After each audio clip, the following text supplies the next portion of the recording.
Okay, welcome everyone. Thank you very much for joining us this afternoon for this event to launch our new report on addressing loneliness through the built environment. Unfortunately, Robin, our director, has been held up, so he was going to talk a bit about the kind of background to the report over the last few years. But he may be able to join us kind of in a little while and talk about that then. Just a quick overview of what we'll be doing in the next half an hour or so.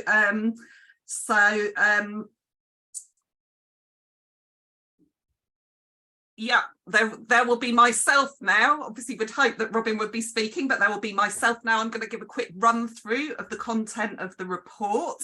I believe that it's been circulated to all of you now, so you may have had a chance to have a glance at it already.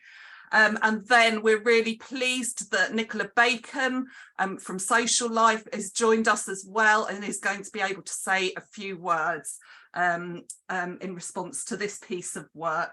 And then at the end, we will also have an opportunity for some questions as well. So there is on your screen the Q&A box that you can use to post any questions that you may have. Yeah, and I think that's it. So I will just kick off by sharing my screen. Okay.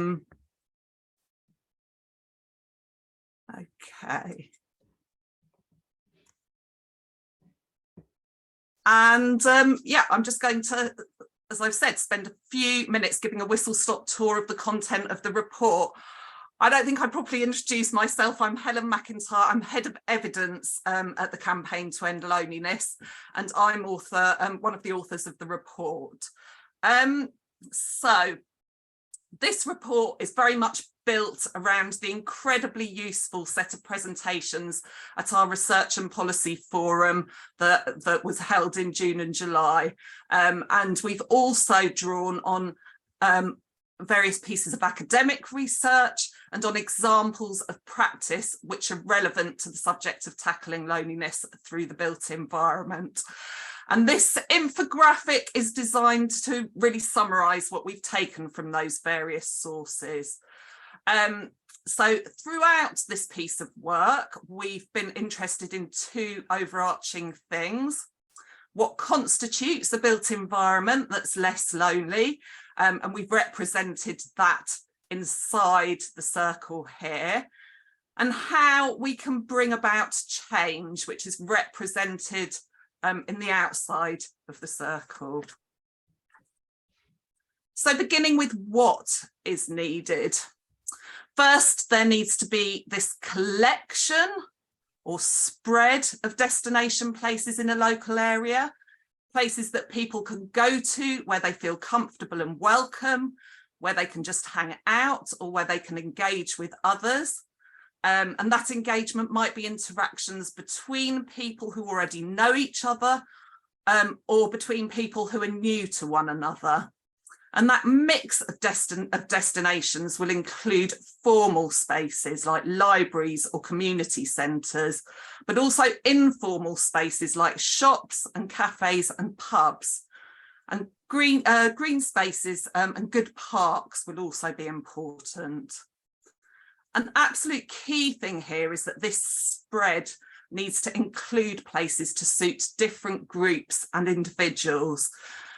So, for example, Sophie Yarker's research shows the importance of speciality shops for older people from minority ethnic groups, because they provide opportunities for meeting others with shared language, culture and life experience. Another example is that pubs will be comfortable spaces for some people, but not others. And that will depend to a great extent on the character of the particular pub. Another point is that these destination places might act as bumping spaces where people encounter others repeatedly, so creating kind of acquaintanceships.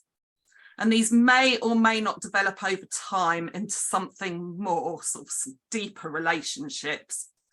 But those places are also essential venues for more formal groups and interventions, which might be necessary for some people to create those stronger relationships.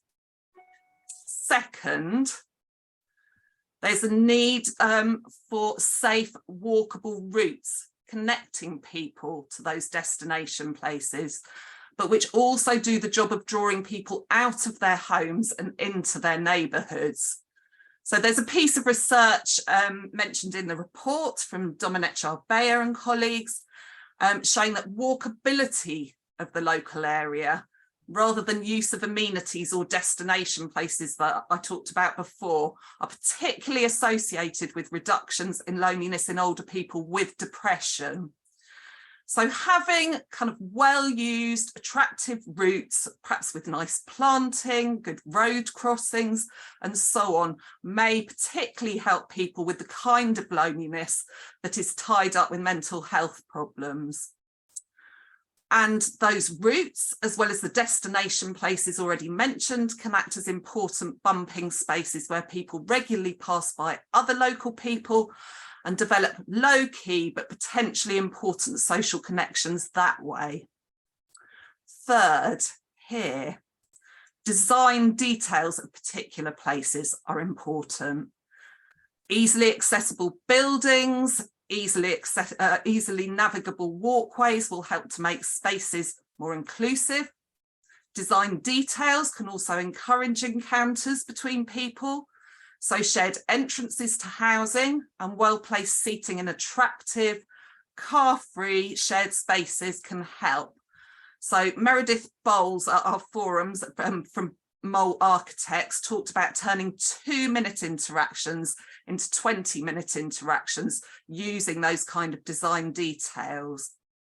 One qualification is that I've focused a lot here on creating a built environment which encourages social connection via social interaction as a means to reducing loneliness.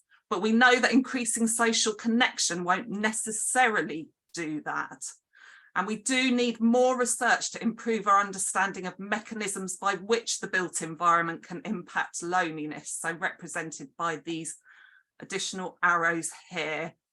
And one example of an alternative mechanism mentioned by Thomas Astle-Burt and colleagues is the restoring capacity of green spaces. So that's something about what we want to achieve. Now, how should we go about achieving it? First and foremost, it has to be done with real and sensitive involvement of local people.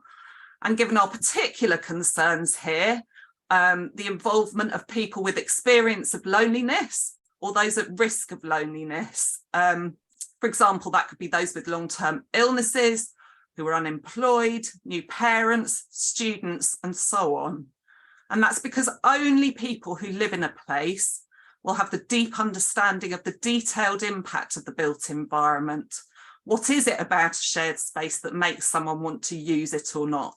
Which spaces are valued and by whom? And this isn't about a one-off conversation, it's about supporting ongoing, real involvement of the community. So Graham Marshall's Living High Streets craft kit provides one framework for fostering such involvement. And the process of change also crucially requires substantial commitment, including financial commitment, from policymakers and other powerful stakeholders, local planners, architects, developers, housing associations who have the means to bring about change. It needs to become standard practice for the issue of loneliness to be high on the agenda when considering the local built environment. And research over here is a key part of all this as well. So the DCMS Tackling Loneliness Evidence Review details what is needed in terms of high quality research, which specifically addresses the impact of the built environment on loneliness for particular groups. And that research evidence will inform the conversations about what might be done between, including those with the built environment professionals, with local people. But we're also talking here about the very focused research of the kind done by Nicola Bacon and colleagues at Social Life, where in-depth examination of people's experience of a local area relates to planning or evaluation of specific changes to the built environment right there. What will be the impact of a particular regeneration project, for example? So research forms an essential part of a thoughtful and effective ongoing process of change. So with all that in mind, these are our headline recommendations. There's more detail to them where they're set out in the report, as some of you might have seen already if you've had a chance to have a look. And I just wanted to finish by emphasising that even though the report is the outcome of thinking we've been doing, that we don't see it as some kind of definitive endpoint. Rather, it's a starting point for future discussions, for debate, for work with interested parties such as yourselves. And we hope that that can ultimately help us to bring about less lonely built environments. So, right, I'm going to stop there. I'm going to hand over to Nicola, who was one of the presenters at our research and policy forums on this topic. She has a wealth of experience in researching social aspects of local built environments, and she's I'm delighted that she's able to join us to say a few words. Thanks, Nicola. Yeah, thanks, Helen. So first of all, just to say I'm really happy to have been involved in the development of this report, and I think it's a great and very useful document. So I'm from Social Life, and we do research and practical projects that focus on the relationship between people and places. And we're called Social Life because the networks and relationships we have in our neighbourhoods are the things that really make neighbourhoods thrive. So we're called Social Life, and we believe in local social life and what we can do to encourage that, and so encourage connectedness and really try and reduce the risk of loneliness as much as possible. Our work is in places and generally with built environment professionals. So it's great to see this report connecting built environment practice with this important social policy agenda. And I think there's still a tendency for the built environment sector to sit slightly separately in many ways from these sort of issues that become a bit seen as sort of soft and fluffy. So I hope that we have architects, planners, people who really think about buildings and infrastructure with us today. And this agenda, we know, is so important now against the backdrop of the cost of living crisis and increasing financial barriers to people getting out and socialising. And so everything we can do to make places more sociable that help people live well over this winter is really, really vital. Two recommendations from the report I particularly liked. I liked the first recommendation, which mentioned the need to protect as well as create less lonely places. And it's so important to recognise the assets that exist already in buildings, in spaces, places, whether that's libraries or parks or the local cafe, that help bring people together and avoid loneliness.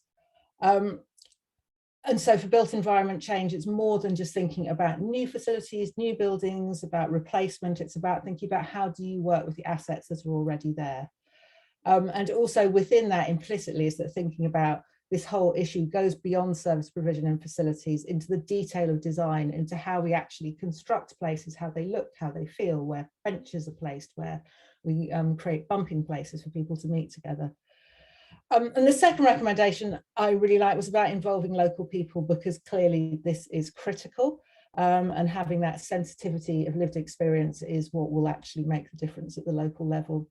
And I particularly love the language in the report in this part about saying that the aim was that the issue becomes a standard part of thinking and practice for powerful stakeholders, built environment policy makers and professionals. And surely that's something we can all sign up to and hope that aspiration comes true.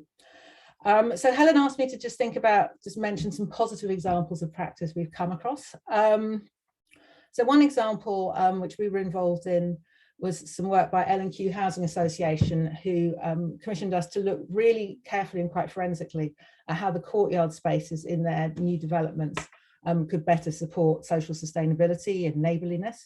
And so we looked at some lessons for design and management of those spaces, about how we could think about how spaces were were laid out, how different uses were sort of attached to different areas, and how they could be used to sort of create the conditions under which people living in those new developments were less likely to be lonely. And a key element of that was about tenure blindness, about not separating out provision for different tenures and people from different backgrounds. Another piece of work that I hope has been useful to people involved in it has been sort of our ongoing work about social infrastructure. And it's great to hear Helen mentioning the importance of the sort of the informal social infrastructure, the cafes, the bars, the barbers, the corner shops, and how a lot of those really support people at a local level. They support people to socialise, they support people with practical help, and they are important alongside what we think of as traditional social infrastructure, libraries, GPs, schools, those things. But I think, just to finish, one of the best things built environment professionals can do is to strengthen and respect the existing social networks and supports, and to really be aware of those, to be live to where they exist, and to avoid damaging them through change and redevelopment. And it's fantastic when we see examples of developers, councils, housing associations, architects thinking through these things and trying to develop more sensitive practice. So yeah, just in summary, yeah, I think this is a great report, but I hope this piece of work goes further, and I hope that it can actually become something that very much influences practice and policy in this area. Brilliant, thank you, Nicola. So just to introduce myself, my name's Robin Hewings, and I'm the Programme Director of the campaign. So I just want to give a little bit more context to where this report came from. We have been really interested in this issue increasingly over a number of years. I think it's become more and more apparent that the built environment is actually quite a useful lever that can be kind of pulled by policymakers, and it's something which has gone on to be a really big part of the recommendations from the all-party parliamentary group on loneliness. And so what we wanted to do was to try to take forward our kind of evidence base about what can practically be done in this area. I think particularly when, as we were hearing at the beginning, it always seemed quite intuitive that loneliness would relate to the built environment, and because we can probably all think about places where it's easier to connect and other places that might seem more alienating. But we've obviously recently had much kind of firmer evidence that that is indeed the case. So we're now going to be moving to the Q&A. So do please enter questions in the Q&A box for any of us. The first one is a really useful and a quite challenging question from Kirsty Veach-Sorsby about what about people who don't value community? So the question, she adds that she's got family members that would rather not mix with anyone and wouldn't really get social spaces. So I think one thing to say is that about the campaign to end loneliness is that we're not generally about trying to kind of ram people together all the time, and a certain amount of kind of privacy and solitude is really important and absolutely varies from people to people. I think that for the overwhelming majority of the things we're talking about, this is kind of about voluntary kind of social interaction rather than kind of anything that's more forced. But I think that what I would also add, though, is I think that one of the tasks for us as a campaign and for our kind of broader movement is to try to make the case that this is really, really valuable, that I would really like developers to be doing this work, partially because it's the right thing to do, but also because it's what leads people to kind of want to live in their developments. And so that I think we do have a role to try to kind of underline the value of social spaces to how much we would ultimately like living somewhere. Should I just add to that? this whole notion of weak ties and of creating a kind of local neighbourhood that is nice to be in and that draws people out into the neighbourhood is something that we kind of tried to emphasise. It's partly about creating spaces for more structured, formal interaction, but also creating kind of neighbourhoods or areas where people like to be out and about, and that might serve to make people who are not kind of consciously actively wanting to go and join those kind of groups or be in social spaces, might still serve the purpose of helping them to be less lonely. Yeah, and I think also that's where some of the importance of the sort of informal social infrastructure really comes in, because cafes that have a kind of subtle community purpose, either like through their neighbourhood, through the sort of the groups that meet there, or notice boards, or, you know, sort of informal activities. People go to them, they might not think they're going to a social space that's sort of designated as a community space, but they are. And those spaces, I think, can be really powerful in making people feel more at home and more like they belong in the place they live. And it's not about the, you know, it's like, heaven forbid we can force people into a community centre and tell them they all have to get on. It's just not going to work. But it is the weak social ties and those subtle things. And quite often I think, you know, there are people who really don't want to go near a social space but are very lonely, and do need those sort of as very informal places that aren't labelled kind of this is a place to stop being lonely, but give them some sense of connection to their neighbours and some sense of control and belonging in terms of where they live. Yeah, thank you, Nicola. Then the next question is from Paul Can, asking whether we can kind of how we can better kind of work with the kind of planners, architects, developers, who I think, and what would be a good way to kind of work with that community. And I think obviously we've had some thoughts, but Nicola, I don't know, I think you're probably closer to that than we are. And how do you kind of try to make the case for this type of action in that kind of community of people? I mean, there's different, you know, there are many people with different interests. I think for people who are developing new places or regenerating places where they have an involvement over time, they have a vested interest in creating sociable spaces because that's going to make it a better place to live for everyone. Sometimes some of the places, things that's more difficult to get people engaged in this sort of agenda is where people, you know, where something is built and then, you know, the developer leaves, it is sold. Local authorities, I think, have a critical role because they set planning parameters, and so influencing those, I think, has a big impact across the board. Brilliant, thank you. And then we have one more question from Mina Nurminen, asks who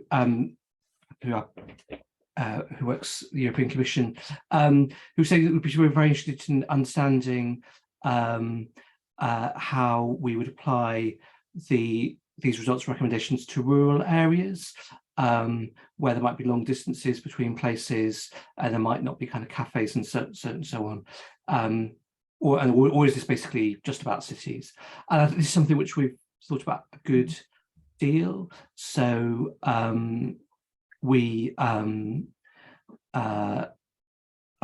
I think that this is applicable to rural areas, certainly the kinds of rural areas that we have in most of the UK. The UK, there'll be other parts of Europe where this won't be the case, but most of the UK is quite well populated. That the countryside in the UK, there's towns and villages every few miles, apart from a relatively small number of very, very sparsely populated places. And so in the kind of small towns, you can still think about how to still have those kinds of bumping spaces and how you can kind of work with a kind of places which are likely to be where cars are likely to be particularly important for how people get there, and how you can still have those kinds of bumping spaces. So I think what we'd say is the pattern remains really important, but it just exactly what it is may still be somewhat different. I think that the lessons of this will be somewhat harder to apply to very, very sparsely populated areas. But like I say, we have relatively few of those in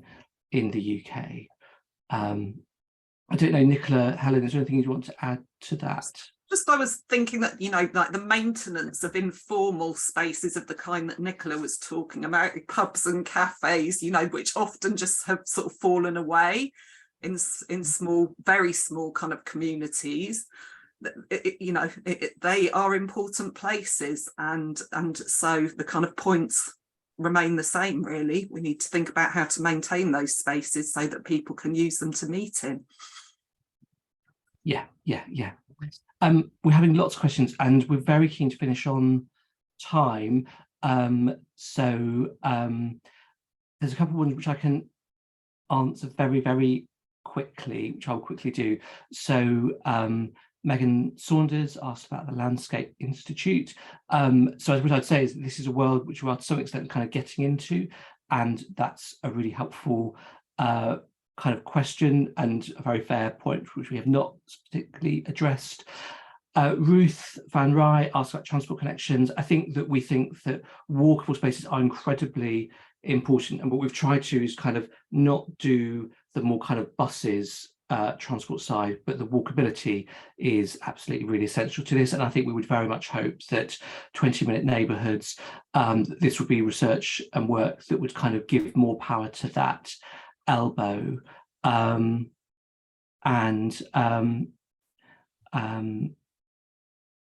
then Simon Cole asked a really important question about kind of how can you, when the property market needs very high returns, how can you make sure that there's spaces for older people or people who are on lower incomes? I feel like that'd be really, Nick, I'd be really interested to hear your thoughts on how you can kind of keep that spread of things in urban environments, which can often be very expensive. And quite often when you see campaigns against particular generation or developments, often the thing that sort of really is at the heart of it is the need to protect a low-cost asset. It's about the loss of the market or the loss of the pub, or, you know, those things really bring people together. And it's really difficult, and it's absolutely right that, you know, like financial return and sociability don't necessarily go together.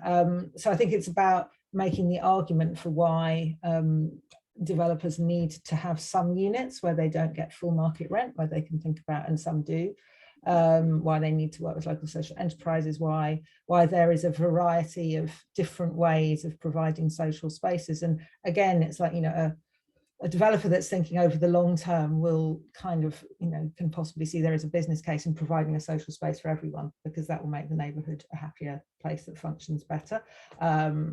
And this is, I think, where it comes into my point about respecting what's there, respecting the assets of the community. And, you know, like the first thing developers should do is do no harm to like the social fabric of the area. Fantastic. Thank you, Nicola.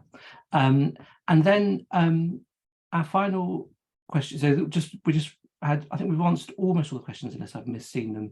Jita Tor makes a really important point about that the communities are more connected, tend to be less lonely, and that's absolutely the kind of premise of this. So it's really good to kind of see that reflected. And then the final question is from Jack Layton, asking, so what we're going to do next? So we want to take this work forward partially through the Tackling Loneliness Hub, which is a really useful space for us to kind of bring this to try to create communities. But we're also seeking funding to be able to do more work on this, potentially trying to create some kind of community of practice that begins that process of trying to make sure that loneliness and social connection is just a kind of considered as an absolutely basic part of how we develop our built environment, and it's kind of hardwired into our kind of assessments of what a good community looks like and how it's developed. So thanks ever so much to everyone who's come to this short briefing event. I hope you found it really useful. As I say, we're really interested in this report. We've been delighted that so many people have come, and thank you to everyone for asking questions, and to the many, many people who have contributed to the events as speakers or as attendees that have helped us to get this far. And we're really looking forward to taking this work further because we think it's got real potential. Thank you. Yeah, thank you. Thank you.